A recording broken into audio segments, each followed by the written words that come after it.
이런 포수를 주전으로 갖추게 되면 또 언제든지 제2, 제3의 김상수 선수가 나올 수 있기 때문에 손성민 선수가 주전이 되냐 못 되냐는 꽤 큰 차이로 다가올 것 같아요.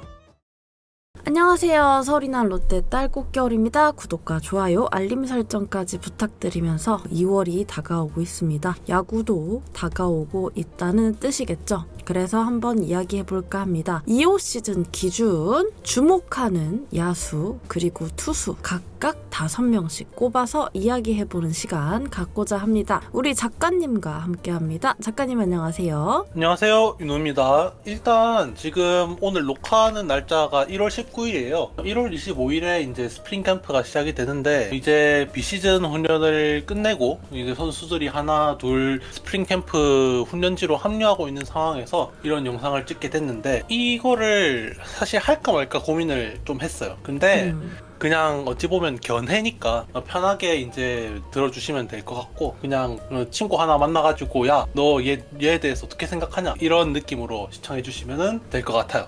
그리고 여기에 포함되지 않은 선수들이 많겠죠. 5명씩이니까. 근데 여기 포함되지 않은 수많은 선수들도 모두 중요한 선수라는 점 미리 말씀드리겠습니다. 네. 그러고 이거는 제가 말씀드리겠는데, 원래 이 이제 5명을 뽑는데 황성빈 선수도 당연히 있어야 되는데 일부러 뺐어요. 왜냐면은 따로 영상까지 만들었기 때문에. 그래서 황성빈 선수는 그냥 따로 영상 만든 김에 뺐다는 점 미리 말씀드릴게요. 그래서 이제 작가님이 생각하시는 5명의 야수 중에 첫 번째 선수 누군가요? 저는 첫 번째로 나승엽 선수를 꼽겠습니다. 어찌 보면 조금 진부한 거 아니냐 할 수 있겠는데 약간 방향성에 대해서 언급을 드리고 싶어서 첫 번째로 꼽았어요. 나승엽 선수는 제가 보기에는 타격 쪽에서는 깊게 생각하지 않는 게 제일 좋을 거라고 생각합니다. 일단 제일 먼저 꼽는 걱정거리라고 하면은 루킹 삼진 비율이 높은 건데요. 이거는 진짜 전혀 신경 쓰지 않아도 된다고 봅니다. 지금 리그 전체에서 출루 하면은 제일 먼저 떠오르는 사람이 누군가요?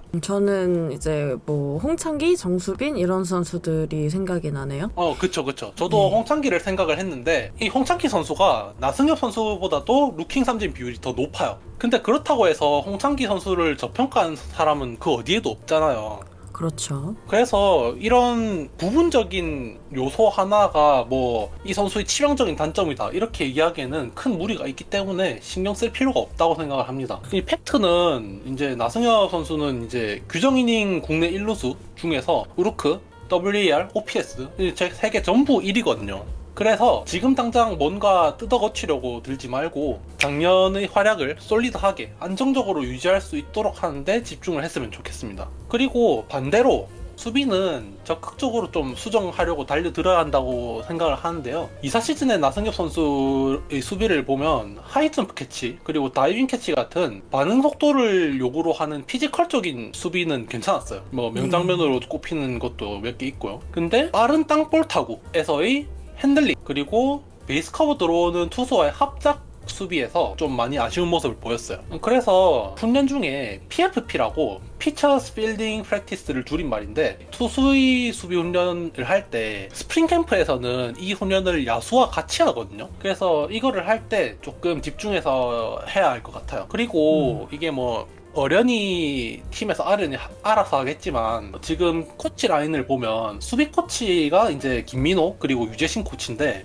이 두 분이 전부 우타자예요. 그래서 수비 훈련을 할 때는 좌타인 이문 그리고 이성권 타격 코치가 이 PFP 훈련이 통보를 좀 해줬으면 하는 그런 개인적인 바람이 있어요. 이게 왜냐하면 아무래도 우타가 1루로 치는 것 그리고 좌타가 1루로 치는 것 이게 이제 타구 속도 그리고 걸리는 스핀 측면에서 좀 많이 다르거든요. 실전에서도 우타가 밀어치는 것보다 좌타가 당겨치는 게 훨씬 더 많이 나오고 타구 속도도 더 빠르거든요. 강습 타구로 하죠. 그렇기 때문에 수비 훈련이어도 타격 코치들께서 조금 수고를 해주셨으면 하는 그런 생각입니다. 그게 좀 실효성 면에서 좋다는 거죠. 그리고 2사 시즌에 나승엽 선수가 5번 혹은 6번 타자로 많이 활약을 했는데 저는 작년에도 그렇고 지금도 그렇고 나승엽 선수가 이번 타작감으로 아주 적격이라고 생각하고 있어요. 이거를 현장은 어찌 생각할지 잘 모르겠습니다만 두 가지 이유가 있는데, 일루수라는 포지션 특성상 수비 체력적으로 부담이 덜하거든요. 그래서 상위 타순에 세워도 터질 위험도 조금 덜하고, 그리고 2사 시즌 기준으로 팀 내에서 1, 2위를 다투는 타격 성적을 기록했기 때문에 현대 야구의 흐름인 강한 2번 혹은 강한 3번 타자를 기용하는 이런 시대적 흐름과도 잘 들어맞습니다.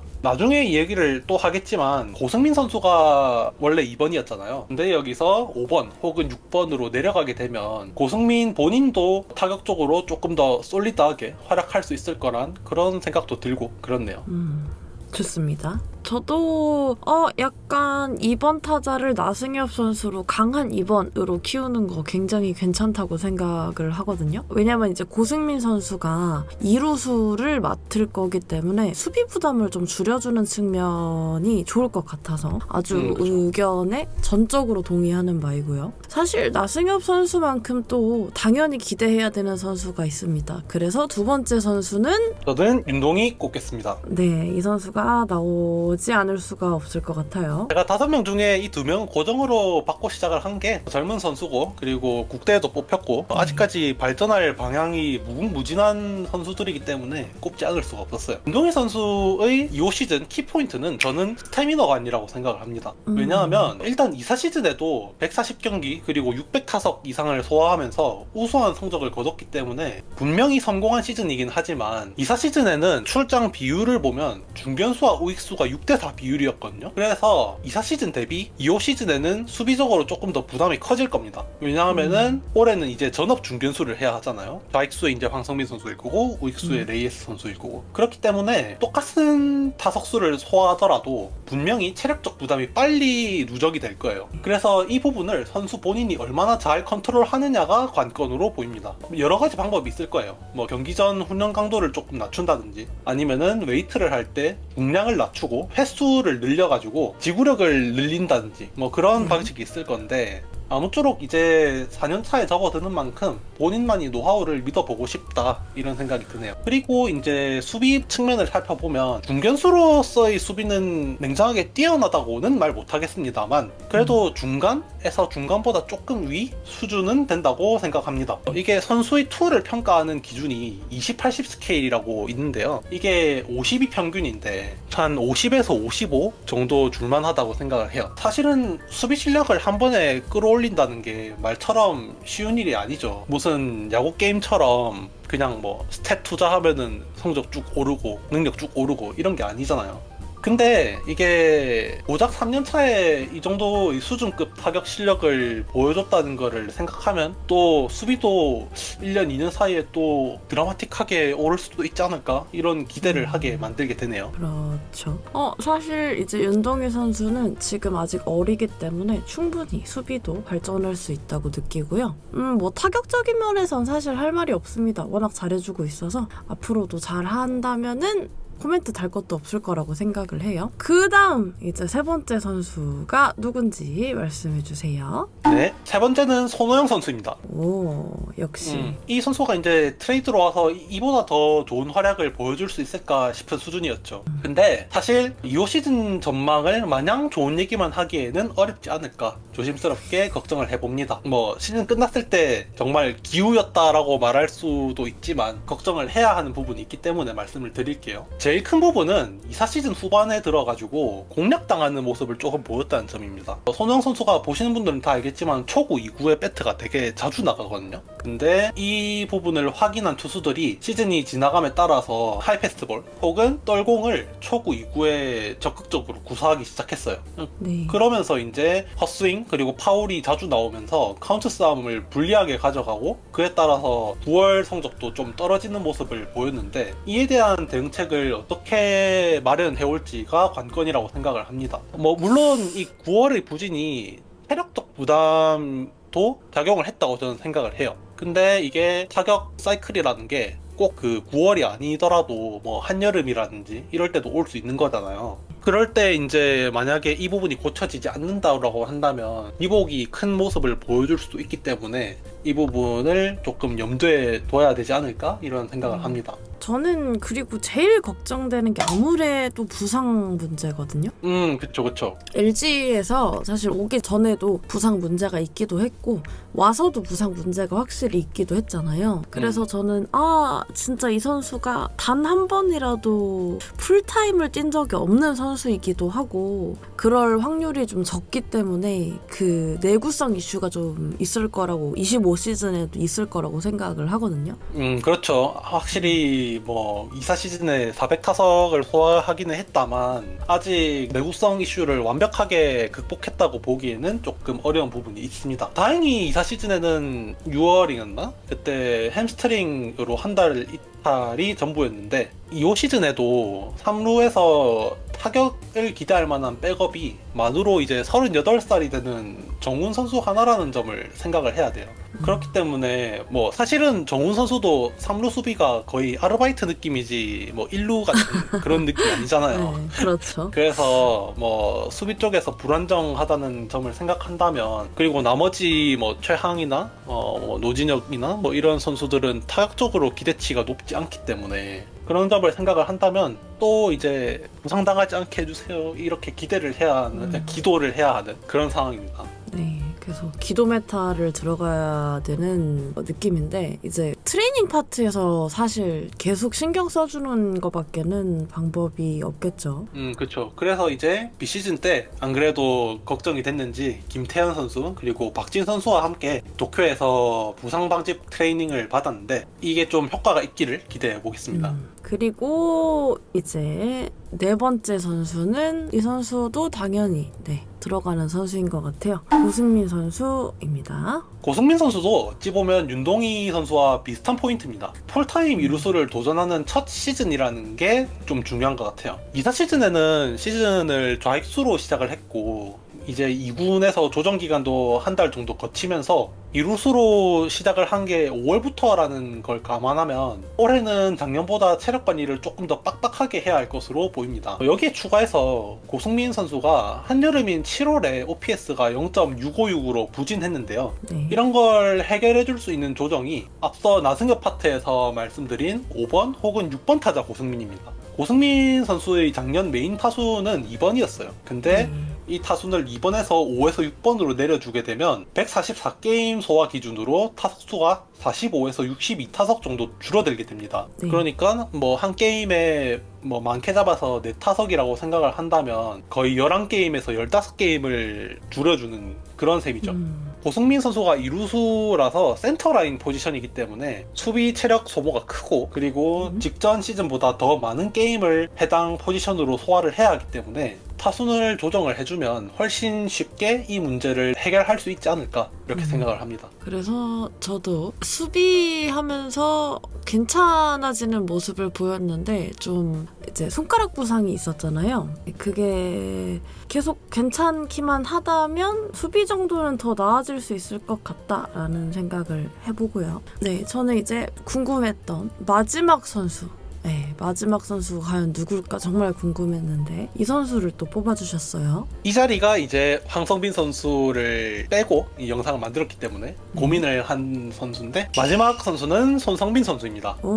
사실 저는 이번 25시즌이라는 좁은 범주에서는 손성빈 선수가 조금 덜 주목받을 수 있어요. 왜냐하면 뭐 트레이드로 온 정철원 선수도 있고 사실 손성빈 선수가 이사 시즌 성적이 그리 좋지는 않았기 때문에 다른 야수 쪽에서도 주목받을 선수가 많고 근데 이제 장기적으로는 이 선수가 주전으로 도약을 하냐 못하냐가 향후 롯데의 국내 투수 그리고 외국인 투수의 기용 그리고 계약에도 큰 영향을 미칠 것이라고 생각합니다. 과거에는 주목받지 않았던 내용이지만 주자의 도루에 있어서 포수의 어깨만큼 중요한 게 투수의 세트 포지션 속도예요. 손성빈 선수의 포수로서의 최대 강점이 뭔가요? 빠른 이 익스체인지 그러니까 포구를 하고 2루 송구를 준비하는 그 동작의 속도 그리고 강한 어깨거든요. 그래서 손성빈 선수가 주전을 먹을 수만 있다면 용병 선수도 세트 포지션이 느리다 할지라도 좀 편하게 계약을 맺을 수 있을 거예요. 이를테면 이제 지금 삼성에 있는 레이에스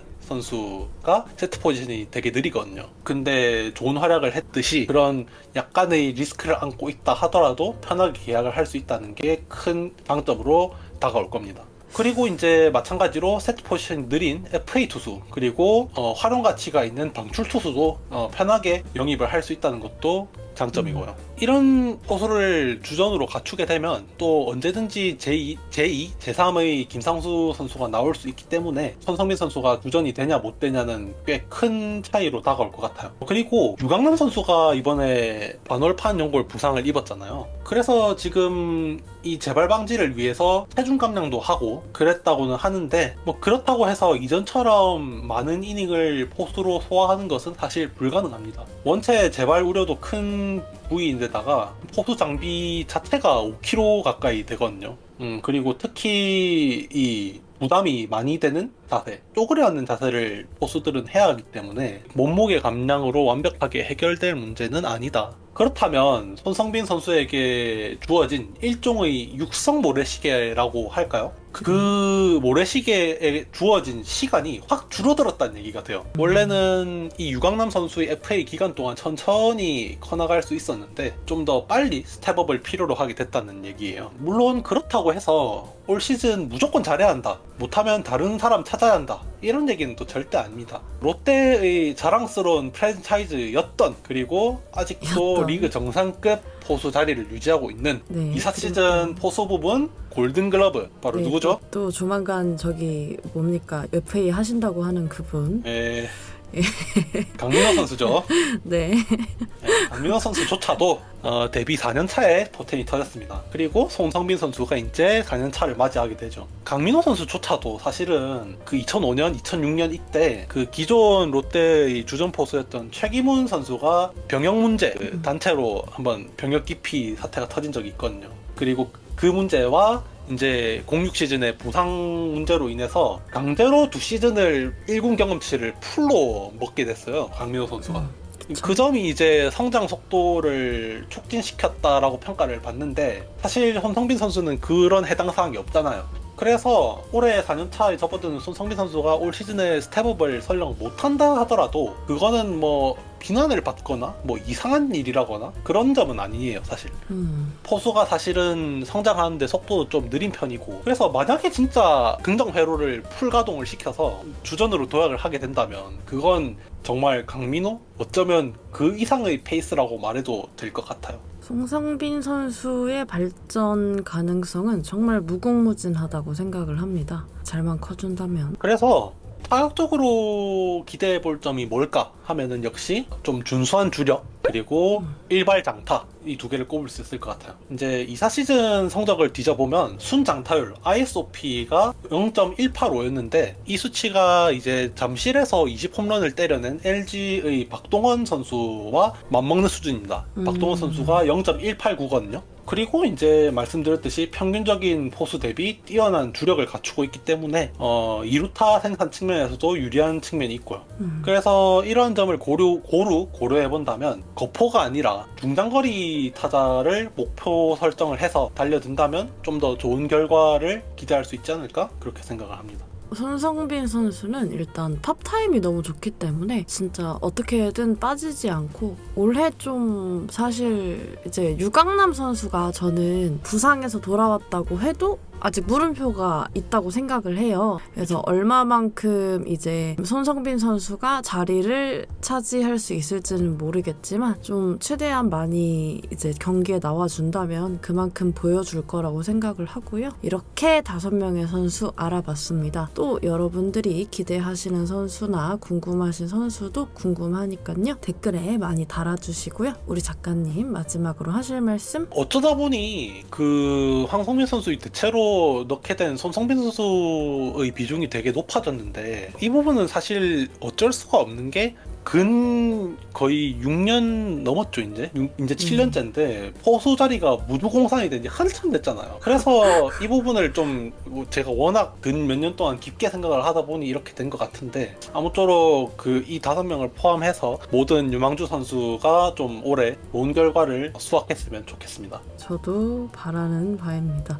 이렇게 보면은 팀이 참 젊어진 것 같아요. 기대치도 그렇고 좀 젊은 팀이 됐구나 싶기도 하고, 좀 옛날에는 이해를 잘 못했었는데 선수들 크는 맛으로 본다라는 게 좀 요새 이해가 돼가고 있는 시즌이 또 되지 않을까 한번 생각해봅니다. 꽃결팀은 여러분의 댓글을 모두 읽고 있습니다. 많은 댓글 부탁드리고요. 다음에 더 좋은 영상으로 찾아뵙도록 하겠습니다. 그럼 다음에 봬요. 안녕. 감사합니다.